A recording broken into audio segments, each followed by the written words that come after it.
Hello दोस्तों आपका हमारे चैनल एनसीईआरटी सॉल्यूशन पर स्वागत है। दोस्तों हम इस चैनल पर एनसीईआरटी इतिहास क्लास 6 चैप्टर 3 के नोट्स की क्लास चला रहे हैं। दोस्तों इस क्लास में हम आरंभिक नगरों के बारे में जानकारी प्राप्त करेंगे कि प्राचीन समय में किस प्रकार के नगर हुआ करते थे तथा प्राचीन समय में कौन सी सभ्यता के नगर सबसे पहले विकसित हुए थे। तो दोस्तों हम इस वीडियो में सिंधु घाटी सभ्यता के नगरों के बारे में चर्चा करेंगे तथा इन नगरों के विशेषताओं के बारे में तथा इन नगरों में कौन कौन रहने वाले लोगों के बारे में चर्चा करेंगे। ठीक है दोस्तों, तो चलिए दोस्तों अब हमारी ये प्यारी सी क्लास शुरू करते हैं। चैप्टर नंबर 3 आरंभिक नगर। आरंभिक नगर दोस्तों इसमें हम सबसे पहले सिंधु घाटी सभ्यता के प्रमुख नगरों के बारे में जानकारी प्राप्त करेंगे, जिनका वर्णन इस प्रकार है। हड़प्पा नगर की कहानी। हड़प्पा नगर लगभग 150 साल पहले जब पंजाब में पहली बार रेलवे लाइन बिछाई जा रही थी, तो इस काम में जुटे इंजीनियरों को अचानक हड़प्पा पूरा स्थल मिला, जो अब आज़ादी के बाद आधुनिक पाकिस्तान में है। यह सभ्यता सिंधु नदी के निकट विकसित हुई। यह सभ्यता 4700 साल पहले विकसित हुई थी। दोस्तों इस पाठ में हम सबसे पहले हड़प्पा नगर के बारे में जानकारी प्राप्त करेंगे। हड़प्पा नगर की खोज आज से लगभग 150 साल पहले हुई थी, जब पंजाब में पहली बार रेलवे लाइन बिछाई जा रही थी। तो इस काम में जुटे इंजीनियरों को अचानक ये हड़प्पा पूरा स्थल मिला था, जो अब आधुनिक पाकिस्तान में चला गया है। यह नगर सिंधु घाटी नदी के निकट विकसित हुआ। यह सभ्यता लगभग आज से 4700 साल पहले विकसित हुई थी। हड़प्पाई नगरों की विशेषता। दोस्तों अब हम इस हड़प्पा का जो नगर है इसकी विशेषताओं के बारे में जानकारी प्राप्त करेंगे। हड़प्पा के नगरों को हम 2 या उससे ज़्यादा हिस्सों में बांट सकते हैं। इसके पहले हिस्से को कहा जाता है नगर दुर्ग। यह दुर्ग शहर का पश्चिमी भाग था और यह ऊंचाई पर बना था तथा यह अपेक्षाकृत छोटा था। निचला नगर यह नगर का पूर्वी भाग था और यह निचले हिस्से पर बना था। यह बहुत ही बड़ा भाग था। दोनों हिस्सों की चारदीवारी पक्की ईंटों से बनाई गई थी।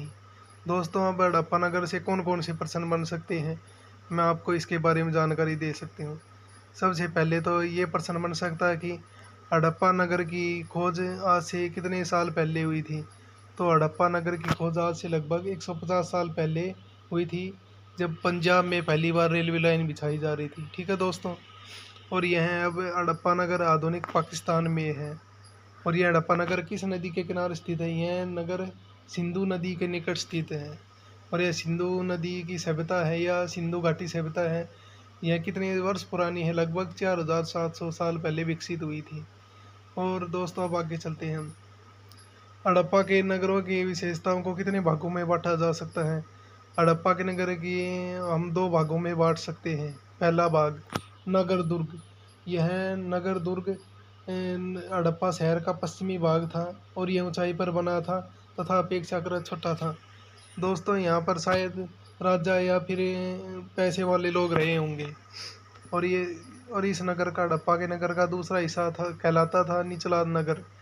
यह हड़प्पा शहर का पूर्वी भाग था और यह निचले हिस्से पर बना था और यह बड़ा भाग था।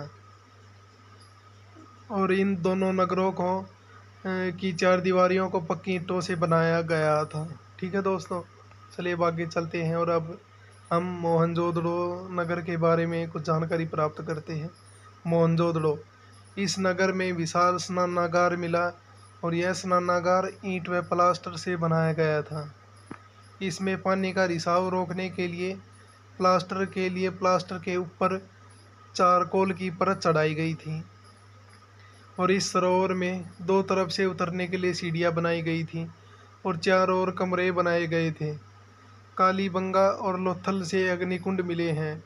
हड़प्पा और मोहनजोदड़ो से भंडार गृह भी मिले हैं। दोस्तों अब मोहनजोदड़ो के बारे में बताते हैं कि मोहनजोदड़ो में एक विशाल स्नानागार पाया गया था और यह स्नानागार ईंट और प्लास्टर से बनाया गया था और इसमें पानी का रिसाव रोकने के लिए इसमें प्लास्टर के ऊपर चारकोल की परत चढ़ाई गई थी ताकि पानी का रिसाव न हो। और इस सरोवर में या इस स्नानागार में दो तरफ से उतरने के लिए सीढ़ियाँ बनाई गई थी और चारों ओर कमरे बनाए गए थे। ठीक है दोस्तों। और कालीबंगा और लोथल से भी हमें अग्निकुंड के अवशेष मिले हैं। हड़प्पा और मोहनजोदड़ो से भंडार गृह मिले हैं। इसमें ये लोग अपने अनाज या ज़रूरी चीज़ें रखा करते थे। ठीक है दोस्तों, चलिए अब आगे चलते हैं। भवन, नाले और सड़कें। मोहनजोदड़ो के नगर के खास तौर पर एक या दो मंजिलों के होते थे। घर के आंगन के चारों ओर कमरे बनाए जाते थे। अधिकांश घरों में एक अलग स्नानागार होता था और कुछ घरों में कुएं भी होते थे। कई नगरों में ढके हुए नाले थे। जल निकासी प्रणाली काफ़ी विकसित थी। घर, नाले और सड़कों का निर्माण योजनाबद्ध तरीके से किया गया था। दोस्तों, ये सिंधु घाटी नगरीय जीवन। दोस्तों, अब हम इन नगरों के रहने वाले लोगों की जीवन शैली के बारे में चर्चा करेंगे। हड़प्पा के नगरों में बड़ी हलचल रहा करती थी। नगरों में लोग निर्माण कार्य में लगे रहते थे तथा यहाँ पर धातु, बहुमूल्य पत्थर, मनके, सोने, चांदी से बने आभूषण प्राप्त हुए हैं। दोस्तों, हड़प्पा के नगरों की विशेषता ये थी कि इन नगरों में ज़्यादातर लोग निर्माण कार्यों में लगे रहते थे तथा इन नगरों में बड़ी हलचल रहा करती थी तथा यहाँ पर बहुत सी धातु मिला करती थी।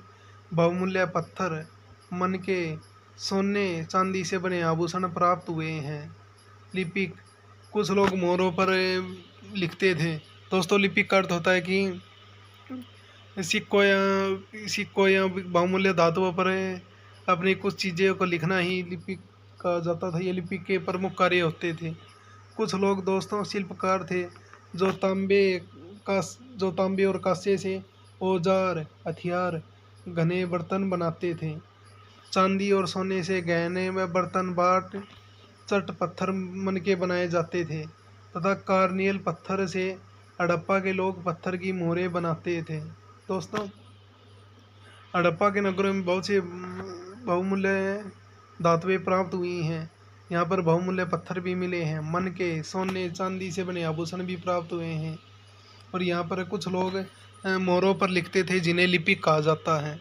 और कुछ लोग शिल्पकार थे जो तांबे और कांसे से औजार, हथियार, घने बर्तन बनाए जाते थे। दोस्तों, यहाँ पर तांबे और कांसे से औजार, हथियार और घने बर्तन बनाए जाते थे तथा चांदी और सोने से गहने व बर्तन, बाट, चट, पत्थर, मनके बनाए जाते थे। और कार्नियल पत्थर, हड़प्पा के लोगों के पत्थर की मोहरें बनाए जाते थे। तो दोस्तों, कार्नियल पत्थर से हड़प्पा के लोगों द्वारा मोहरें बनाई जाती थी। ठीक है दोस्तों। फेयांस, बालू या स्फटिक पत्थरों के चूर्ण को गोंद में मिलाकर तैयार किया गया पदार्थ फेयांस कहलाता है। फेयांस में दोस्तों क्या क्या मिलाया जाता था? बालू और स्फटिक पत्थरों के चूर्ण को गोंद में मिलाकर यह फेयांस नामक पदार्थ तैयार किया जाता था।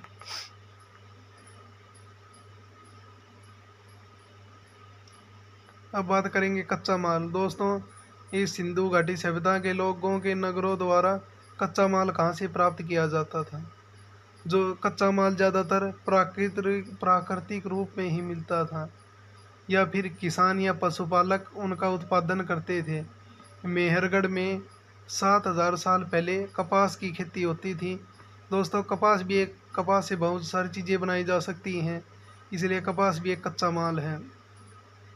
और दोस्तों, मेहरगढ़ में कितने वर्ष पहले कपास की खेती की जाती थी? 7000 साल पहले कपास की खेती की जाती थी। दोस्तों, हमारे पेपर में इस प्रकार के प्रश्न आ सकते हैं कि मेहरगढ़ में कपास की खेती कितने वर्ष पहले होती थी या मेहरगढ़ में किस महत्वपूर्ण चीज़ की खेती होती थी? तो दोस्तों, मेहरगढ़ में कपास की खेती होती थी, वो भी आज से 7000 साल पहले। कच्चे माल का आयात। दोस्तों, अब कच्चा माल कहाँ से मंगाया जाता था, यहाँ कहाँ पर भेजा जाता था? कच्चे माल का आयात तांबा, राजस्थान और ओमान से। दोस्तों, तांबा राजस्थान और ओमान से मंगाया जाता था सोना कर्नाटक से मंगाया जाता था, टीन ईरान से प्राप्त किया जाता था और बहुमूल्य पत्थर गुजरात से भी प्राप्त किए जाते थे। दोस्तों पेपर में इस प्रकार प्रश्न पूछ सकता है कि हड़प्पा सभ्यता या सिंधु घाटी सभ्यता के लोगों द्वारा तांबा कहाँ से प्राप्त किया जाता था। तो दोस्तों तांबा राजस्थान और ओमान से, सोना कर्नाटक से आयात किया जाता था, टीन ईरान से और बहुमूल्य पत्थर गुजरात से मंगवाए जाते थे। ठीक है, चलिए अब आगे चलते हैं। दोस्तों किसी भी सभ्यता के लोगों और जानवरों के जीवन जीने के लिए भोजन की बहुत ज़्यादा आवश्यकता होती है। तो अब हम इन लोगों द्वारा कौन कौन से भोजन का उपयोग किया जाता था या ये अपना पेट भरने के लिए किन किन चीज़ों का सेवन किया करते थे, इसके बारे में जानकारी प्राप्त करते हैं। हड़प्पाई लोग जानवर पालते थे और अनाज भी उगाते थे। दोस्तों यहाँ पर लोग गेहूँ, जौ, दाल, मटर, धन, तिल और सरसों उगाते थे। जुताई के लिए हल का प्रयोग होता था और सिंचाई के लिए जल संचय किया जाता होगा। ठीक है दोस्तों हड़प्पा सभ्यता के लोग या सिंधु घाटी सभ्यता के लोग, ये लोग जानवर भी पालते थे और अनाज भी उगाते थे तथा यहाँ पर लोग मुख्य रूप से गेहूँ, जौ, दाल, मटर, धान, तिल और सरसों उगाते थे। और दोस्तों ये जुताई के लिए हल का प्रयोग करते थे और फसल की सिंचाई के लिए जल संचय किया जाता होगा। ठीक है दोस्तों, अब आगे चलते हैं। दोस्तों हड़प्पा के लोगों द्वारा गाय, भैंस, भेड़, बकरियां पालते थे तथा बेर को इकट्ठा करना, मछलियां पकड़ना तथा हिरण जैसे जानवरों का शिकार भी किया करते थे। दोस्तों हड़प्पा के लोग कौन कौन से पशुओं को पालतू बनाए। दोस्तों उन्होंने गाय, भैंस, भेड़, बकरियां पालते थे तथा बेर को इकट्ठा करते थे तथा ये लोग मछलियाँ भी पकड़ते थे और ये लोग हिरण जैसे जंगली जानवरों का शिकार भी किया करते थे। ठीक है दोस्तों, ये हड़प्पा और मोहनजोदड़ो के नगरों की विशेषता थी। अब हम धोलावीरा नगर की ओर चलते हैं। धोलावीरा दोस्तों, धोलावीरा नगर वर्तमान गुजरात में स्थित है और यह खदीर बेट के किनारे बसा था। इस नगर को 3 भागों में बांटा गया था। हर हिस्से के चारों ओर पत्थर की ऊंची दीवारें बनाई जाती थीं। इसमें बड़े बड़े प्रवेश द्वार थे और एक खुला मैदान था और इस मैदान में सार्वजनिक कार्यक्रम आयोजन किए जाते होंगे। इस स्थान पर दोस्तों हड़प्पा लिपि के बड़े बड़े अक्षरों को पत्थर से खुदा पाया गया है। ठीक है दोस्तों धोलावीरा नगर की विशेषता यह थी कि धोलावीरा नगर वर्तमान गुजरात में है और यह खदीर बेट के किनारे बसा था और धोलावीरा नगर को दोस्तों 3 भागों में बांटा गया था। इसके हर हिस्से के चारों ओर पत्थर की ऊंची ऊंची दीवारें बनाई गई थी तथा धोलावीरा नगर में प्रवेश करने के लिए बड़े बड़े प्रवेश द्वार थे और इस नगर में एक खुला मैदान था जिसमें जाहिर तौर पर सार्वजनिक कार्यक्रम आयोजन किए जाते होंगे। दोस्तों धोलावीरा एक ऐसा स्थान है जहाँ पर हड़प्पा लिपि के बड़े बड़े अक्षर को पत्थर में खुदा पाया गया है। ठीक है दोस्तों, चलिए अब अगले नगर की ओर चलते हैं। लोथल दोस्तों, यह लोथल नगर भी गुजरात में स्थित है और यह नगर खंबात की खाड़ी में मिलने वाली साबरमती उपनदी के किनारे बसा था। यहाँ शंख, मोहरे, मुद्राकन या मुहरबंदी भंडार गृह भी मिले हैं। दोस्तों लोथल नगर गुजरात में है और यह खंबात की खाड़ी में मिलने वाली साबरमती की उपनदी के किनारे बसा था और दोस्तों इस नगर में शंख, मोहरे, मुद्राकन या मुहरबंदी भंडार मिले हैं। ठीक है दोस्तों अब हम इस बात का पता करेंगे कि यह विद्वान लोगों द्वारा ये तर्क दिए गए हैं कि सिंधु घाटी सभ्यता या हड़प्पा सभ्यता का अंत किस प्रकार हुआ था। दोस्तों हम इस सभ्यता के अंत का तो एकदम बिल्कुल सही जानकारी प्राप्त नहीं हो सकती, फिर भी कुछ विद्वानों द्वारा इस सभ्यता के अंत के निम्नलिखित कारण बताए गए हैं। जैसे यहाँ पर नदियाँ सूख गई होंगी जिसके कारण लोग मर गए होंगे अकाल के कारण, और लोग जंगलों का विनाश हो गया हो, जंगलों में आगजनी हो गई होगी या कुछ भूकंप आया होगा जिससे जंगलों का विनाश हो गया होगा, या फिर दोस्तों यहाँ पर बाढ़ आ गई होगी। दोस्तों ये तर्क विद्वानों द्वारा दिए गए हैं। इन तर्कों में से कौन सा भी तर्क सही हो सकता है। ठीक है दोस्तों। तो दोस्तों अब ये हमारा एनसीईआरटी कक्षा छठी का चैप्टर 3 आरंभिक नगर यहीं समाप्त होता है। और दोस्तों आप इनमें इन चीज़ों में महत्वपूर्ण चीज़ों के नोट्स बना सकते हैं जो पेपर के लिए अनिवार्य हैं। जैसे हम बताते हैं कि आपको किन चीज़ों के नोट्स बनाने चाहिए। ठीक है दोस्तों। अब दोस्तों ये पेपर में इस प्रकार प्रश्न आ सकता है कि हड़प्पा नगर की खोज आज से कितने वर्ष पहले हुई थी तथा कौन सा कार्य करते हुए हड़प्पा नगर की खोज हुई थी। दोस्तों तो हड़प्पा नगर की खोज 150 साल पहले हुई थी जब पंजाब में पहली बार रेलवे लाइन बिछाई गई थी। ठीक है दोस्तों। और ये हड़प्पा नगर कहाँ पर है, ये है आधुनिक पाकिस्तान में है। ठीक है दोस्तों। और ये हड़प्पा नगर किस नदी के किनारे स्थित है, यह सिंधु नदी के निकट विकसित हुआ था। और ये सिंधु घाटी की सभ्यता, ये हड़प्पा की सभ्यता कितने वर्ष पुरानी है, यह सभ्यता 4700 साल पहले विकसित हुई थी। ठीक है दोस्तों। और दोस्तों इसमें अब हड़प्पा के नगरों की विशेषता, हड़प्पा के नगरों को दो या दो से ज़्यादा हिस्सों में बांटा जा सकता है। हड़प्पा में पहला हिस्सा नगर दुर्ग कहलाता था। यह नगर का पश्चिमी भाग था और यह ऊंचाई पर बना तथा अपेक्षाकृत छोटा था। निचला नगर नगर का पूर्वी भाग था। यह निचले हिस्से पर बना तथा यह बड़ा भाग था। दोनों हिस्सों की चार दीवारी पक्की ईंट से बनाई गई थी। ठीक है दोस्तों। और दोस्तों मोहनजोदड़ो नगर से किस प्रकार के प्रश्न आ सकते हैं, इसमें इस प्रकार का प्रश्न आ सकते हैं कि विशाल स्नानागार की खोज कहाँ पर हुई थी। ठीक है दोस्तों। तो विशाल स्नानागार की खोज मोहनजोदड़ो नगर में हुई थी। और मोहनजोदड़ो नगर में स्नानागार में पानी का रिसाव रोकने के लिए प्लास्टर के ऊपर किसकी परत बिछाई गई थी। तो दोस्तों इसमें प्लास्टर के ऊपर चारकोल की परत बिछाई गई थी। और दोस्तों इस स्नानागार में उतरने के लिए दोनों तरफ सीढ़ियाँ बनाई गई थी तथा इस स्नानागार के चारों ओर कमरे भी बनाए गए थे। और दोस्तों कालीबंगा और लोथल में क्या मिला है, अग्निकुंड के अवशेष मिले हैं। और हड़प्पा और मोहनजोदड़ो से भंडार गृह मिले हैं।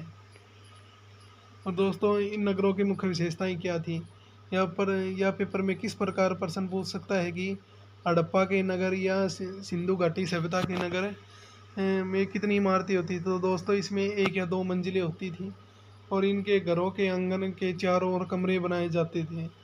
और दोस्तों अधिकांश घरों में, ज़्यादातर घरों में स्नानागार भी मिला है, परंतु दोस्तों कुछ घरों में कुएं भी होते थे। दोस्तों कुछ नगरों में ढके हुए नाले मिले हैं तथा इस सभ्यता में एक महत्वपूर्ण विशेषता यह थी कि यहाँ पर जल निकासी प्रणाली काफ़ी विकसित थी। और दोस्तों घरों, नालों और सड़कों को एकदम बिल्कुल योजनाबद्ध तरीके से बनाया गया था, यानी सोच विचार करके बनाया गया था। और यहाँ पर लोगों का नगरीय जीवन कैसा था कि हड़प्पा के नगरों में बड़ी हलचल रहती थी। तो हड़प्पा नगर के लोग निर्माण कार्यों में ज़्यादा लगे हुए थे तथा यहाँ पर धातु, बहुमूल्य पत्थर, मन के, सोने चांदी से बने आभूषण प्राप्त हुए हैं। और दोस्तों लिपिक किसे कहा जाता है, जो लोग मोहरों पर लिखते हैं उन्हें लिपिक कहा जाता है। तो दोस्तों यह पेपर के लिए महत्वपूर्ण प्रश्न आ सकता है कि लिपिक कौन सा कार्य करते थे। तो लिपिक मोहरों पर लिखते थे। ठीक है दोस्तों। और ये शिल्पकार क्या करते हैं, शिल्पकार तांबे और कांसे से औजार, हथियार, घने बर्तन बनाए जाते थे। दोस्तों तांबे और कांसे से किस प्रकार प्रश्न आ सकता है कि तांबे और कांसे से कौन कौन सी चीज़ें बनाई जाती थी। तो तांबे और कांसे से औजार, हथियार, घने बर्तन बनाए जाते थे।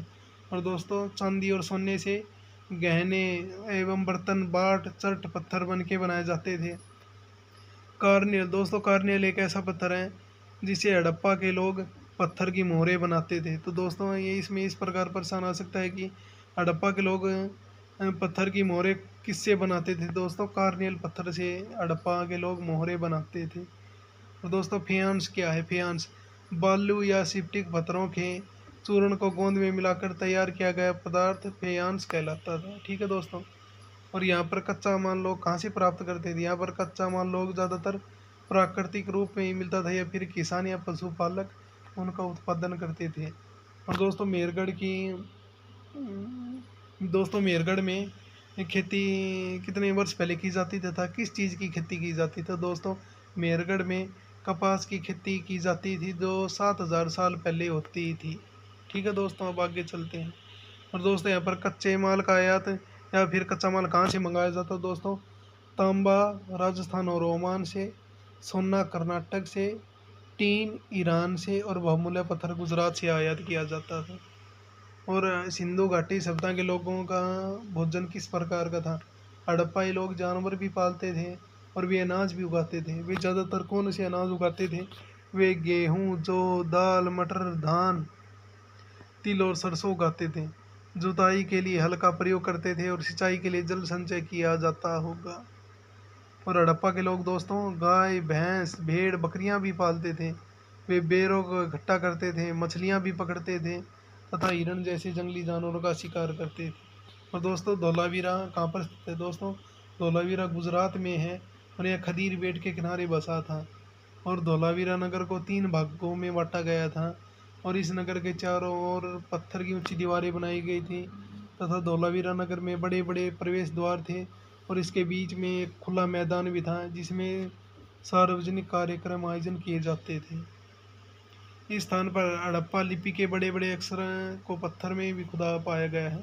लोथल दोस्तों लोथल भी गुजरात में है और यह खंबात की खाड़ी में मिलने वाली साबरमती उपनदी के किनारे बसा था।